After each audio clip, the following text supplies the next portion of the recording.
নমস্কার বন্ধুরা, আর জি কুকিং চ্যানেলে আপনাদের সবাইকে স্বাগত। আজকে নিয়ে হাজির হয়ে গেলাম মুচমুচে পটলের বড়া রেসিপি নিয়ে বা কাটলেট রেসিপি নিয়ে। তো চলুন শুরু করা যাক। 5টা পটল খোসাটাকে চেঁচে তারপরে ভালো করে ধুয়ে 2 মুখ ফেলে দিয়েছি। এখন পটলটাকে গ্রেট করে নেব। এরকম ছোটো গ্রেটার দিয়ে পটলটাকে গ্রেট করে নিতে হবে। আর যে শক্ত দানাগুলো আছে দানাগুলো অবশ্যই ফেলে দিতে হবে। এই দানাগুলো মুখে পড়লে একটুও ভালো লাগবে না খেতে। কচি দানা থাকলে কোনো অসুবিধা নেই। এইভাবে দানাগুলো ফেলে সব পটলগুলোকে আমি একইভাবে গ্রেট করে নেব। সব পটলগুলো গ্রেট করে নিয়ে সামান্য একটুখানি লবণ আমি পটলের সঙ্গে মাখিয়ে রেখে দেব। এই ধরুন 5 মিনিট মতো লবণটাকে আমি মাখিয়ে রেস্টে রেখে দেবো। পটলটা মাখানো থাক, ততক্ষণে আমি ডাল বেটে নেব। মুসুর ডাল এখানে 1 কাপ পরিমাণে ভিজিয়ে রেখেছিলাম আগে থেকে। এখন ডালটার সম্পূর্ণ জলটা ঝরিয়ে ঝরিয়ে মিক্সচার জারে দিয়ে দেব। দিয়ে ডালটাকে একটু দানা দানা করে পেস্ট করতে হবে, মিহি করে পেস্ট করা যাবে না। আমি আলাদা পাত্রে ডাল বাটাটা নিয়ে নিলাম। আর এদিকে পটলটাও মাখিয়ে রেখেছিলাম, 5 মিনিট হয়ে গেছে।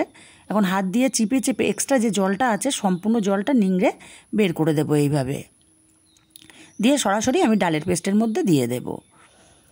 দেখুন কতটা পরিমাণে জল পটল থেকে বেরোচ্ছে লবণ মাখিয়ে রাখার দরুন। 5টা পটলে অনেকটাই কিন্তু জল বেরিয়েছে, জলটাকে ফেলে দেব।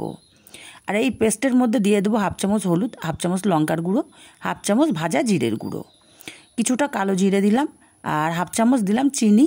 দেবো এখানে কিছুটা কাঁচা লঙ্কা কুচি, দেবো বড় সাইজের একটা পেঁয়াজ কুচি, আর 1 চামচ দিলাম কর্নফ্লাওয়ার, স্বাদ মতো লবণ।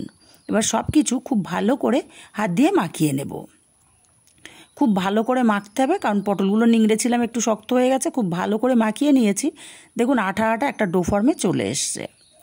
এবার একটা কড়াই গরম করে দিয়ে দেবো পরিমাণ মতো তেল। তেলটা গরম করে কিছুটা নিয়ে হাতের সাহায্যে একটু বড় বড় করে কাটলেটের শেপ দিয়ে নেব। আর এই কাটলেটগুলো ভাজতে হবে লো ফ্লেমে। এইভাবে আমি 4টে দিচ্ছি, সবগুলো একসাথে দেব না, আমি 2 বারে ভেজে নেব। 1 পিঠ ভাজা হলে আরেক পিঠ উল্টে দেব। লো ফ্লেমেই কিন্তু ভাজতে হবে। হাই ফ্লেম করলে ওপরটা ভাজা হবে, ভেতরটা ভালো মতো ভাজা হবে না, পটলগুলো সেদ্ধ হবে না। উল্টে পাল্টে সুন্দর গোল্ডেন কালার করে ভেজে নিতে হবে। এই কাটলেটগুলো বা বড়াগুলো ডাল ভাত বা গরম ভাত বা চা কফির সাথে খেতে কিন্তু দুর্দান্ত লাগে।